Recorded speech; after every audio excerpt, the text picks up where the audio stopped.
গলা কিছু বললেই থর ছচে জীবন বাঁচে যেমন অক্সিজেনে, তেমনি আন্দোলন বাঁচে উদ্দীপনায়, সুরে আর সাহসে। ২০২৪ সালের জুলাই অভ্যুত্থানে এই সাহসের নাম ছিল গান।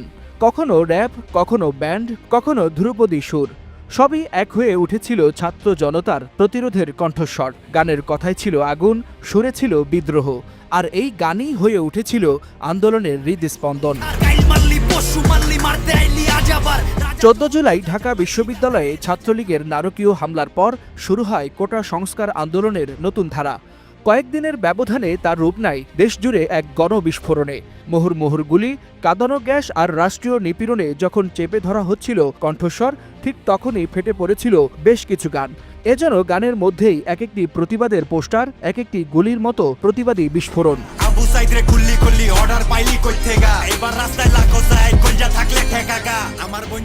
আওয়াজ উড়া বাংলাদেশ।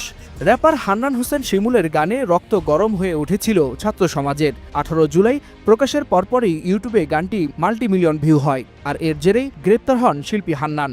এই গান ছিল আতঙ্কের মধ্যে সাহসের ইনজেকশন, যা হয়ে উঠেছিল ছাত্রদের জেদ ও জ্বালার অনুপ্রেরণা।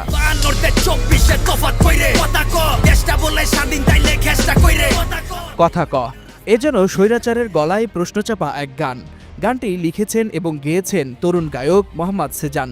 গানের প্রতিটি শব্দে ফুটে উঠেছে রাষ্ট্রীয় দমন পীড়নের বিরুদ্ধে তীব্র প্রতিবাদ। জোর যার মুল্লুক তার, আগে ক মুল্লুককার, এই প্রশ্নই যেন আন্দোলনের এক অদৃশ্য ব্যানার হয়ে উঠেছিল।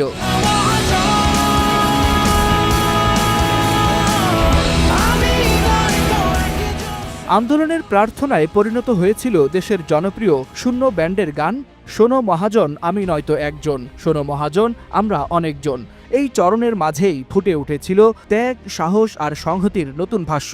২৩ জুলাই আন্দোলনের প্রতিটি ব্যানারে, কণ্ঠে আর ফেসবুক স্টোরিতে গানটির ছিল আবেগময় উপস্থিতি।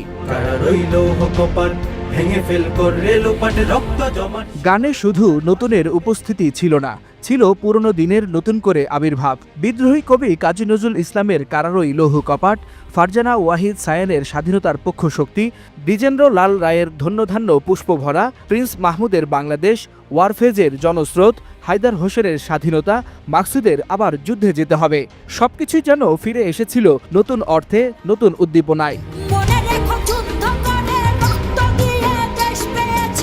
আন্দোলনে হঠাৎ ভেসে উঠেছিল একটি প্রশ্নবাণী, দেশটা তোর বাপের নাকি। গীতিকার ইথুন বাবুর লেখা এবং মৌসুমী চৌধুরীর গাওয়া এই গানটি মূলত ২০২২ সালের হলেও জুলাই আগস্ট আন্দোলনে সেটি হয়ে ওঠে গণরোষের প্রতীক। ফেসবুকে, রাস্তায়, এমনকি আন্দোলনকারীদের মুখে মুখে ঘুরেছে এই চরণ।